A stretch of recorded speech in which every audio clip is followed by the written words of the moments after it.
Hello friends, welcome to Praveen Mantra. आज हम लोग इस वीडियो में इन्वायरमेंट सेगमेंट के क्वेश्चंस डिस्कस करेंगे जो सभी एग्ज़ाम में पूछे जाते हैं और बार बार रिपीट होते हैं। सभी क्वेश्चंस इंपॉर्टेंट हैं, इसलिए वीडियो लास्ट तक ज़रूर देखिएगा। ये ऐसे क्वेश्चंस हैं जो हर हाल में एग्ज़ाम्स में पूछे जाते हैं। तो चलिए शुरू करते हैं आज का वीडियो। ये रहा पहला क्वेश्चन। क्वेश्चन है, पारिस्थितिक तंत्र की उच्चतम पोषण स्तर प्राप्त है।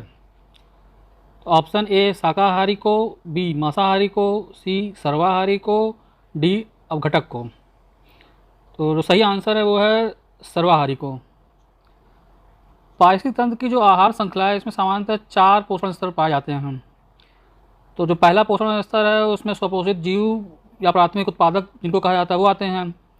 दूसरा पोषण स्तर जो है उसमें प्राथमिक उपभोक्ता आते हैं। और तीसरा पोषण स्तर जो है इसमें द्वितीयक उपभोक्ता आते हैं। और जो चौथा पोषण स्तर है या शीर्षस्थ कहा जाएगा पोषण स्तर है उसमें सर्वाहारी आते हैं।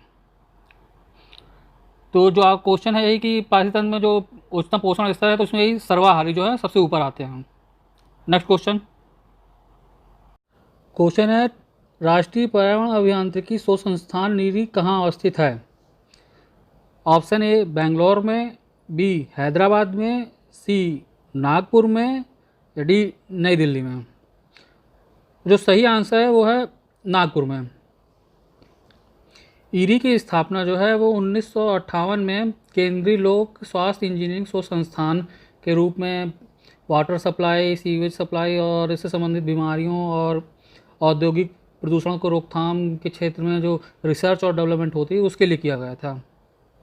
नीरी जो है ये भारत सरकार के विज्ञान एवं प्रौद्योगिकी मंत्रालय के अधीन जो कार्य करता है ये है। अगला क्वेश्चन।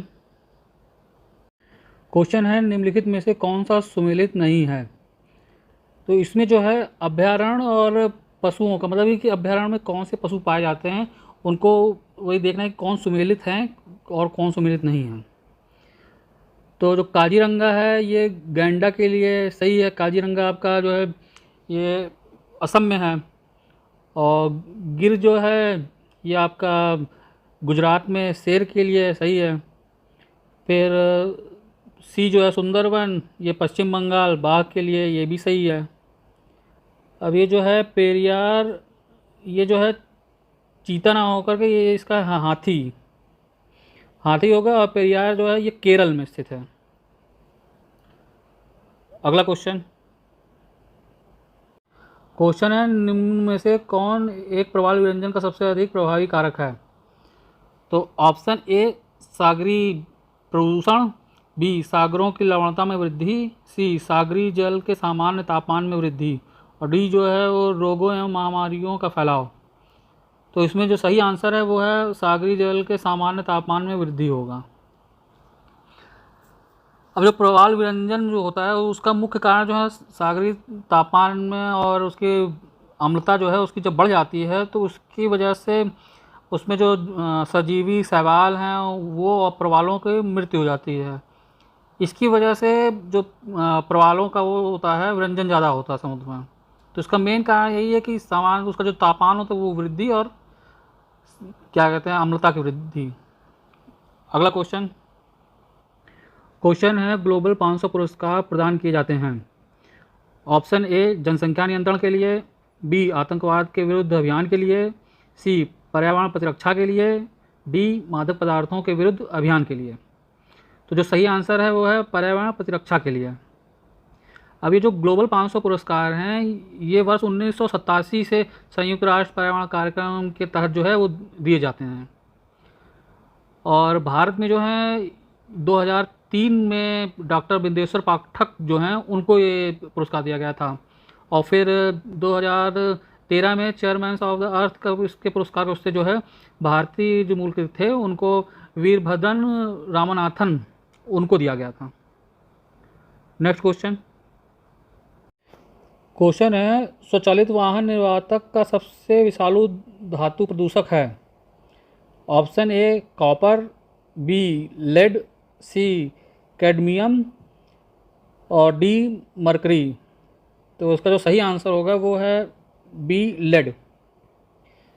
अब जो स्वचालित वाहनों में जो है उसमें एंटी नॉकिंग एजेंट के रूप में जो लेड होता है, लेड यही शीशा का प्रयोग किया जाता है।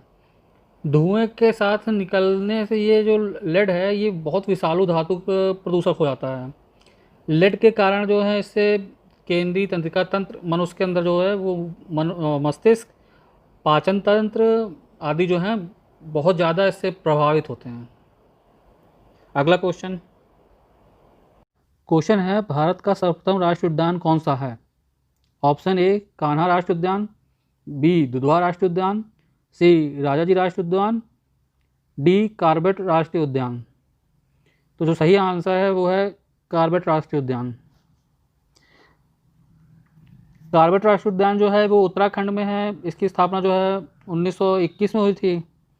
फिर कान्हा जो है ये मध्य प्रदेश में है, इसकी 1955 में हुई थी। दुधवा जो है ये उत्तर प्रदेश में स्थित है, इसकी 1977 में स्थापना हुई थी। और ये जो राजा जी है ये इसकी जो है उत्तराखंड में है, इसकी स्थापना 1983 में हुई थी। अगला क्वेश्चन है, निम्नलिखित में से कौन सा एक कृत्रिम पारिस्थितिक तंत्र है?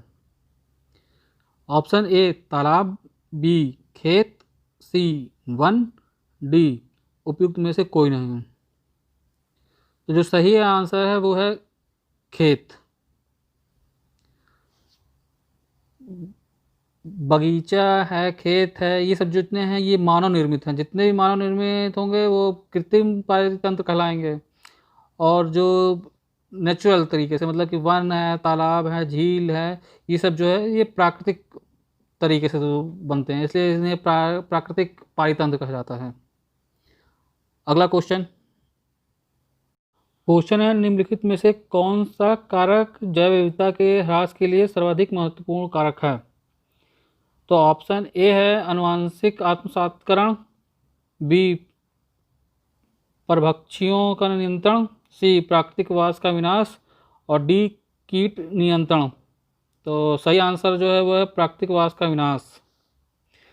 प्राकृतिक संसाधनों के दोहन और उनके औद्योगिक उत्पादन और नगरीकरण को बढ़ावा देने के उद्देश्य से जो है प्राकृतिक वास जो है उनका विनाश किया जा रहा है, जो जैव विविधता के ह्रास के लिए सर्वाधिक महत्वपूर्ण कारक बनता जा रहा है। अगला क्वेश्चन है, निम्नलिखित में से कौन सा जैव विविधता के संरक्षण के लिए महत्वपूर्ण रणनीति है?